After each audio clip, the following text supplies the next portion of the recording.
கஷ்டப்படையில யாரும் வர்றதில்ல. இல்ல கஷ்டப்படையில எந்த சொந்தக்காரன் வரா சொல்லுங்க?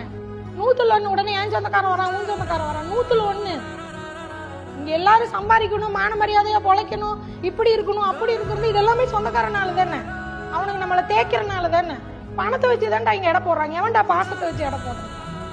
பணம் தானே பேசுது. இவனுங்களுக்கெல்லாம் பணம் தானே. அப்பதானே நம்ம வெறி வந்து வெளியே வர்றோம்.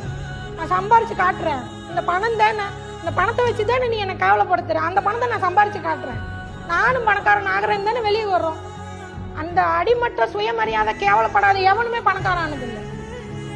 புரியுதுங்களா? அந்த செல்ஃப் ரெஸ்பெக்ட் எங்க அடிபடுதோ அங்கதானே நான் சம்பாரிச்சு காட்டுறேன்னு வர்றோம்.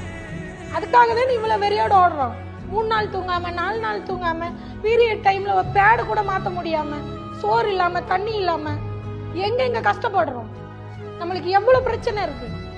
அத்தனை தாண்டி எதுக்காக ஓடுறோம் சொல்லுங்க?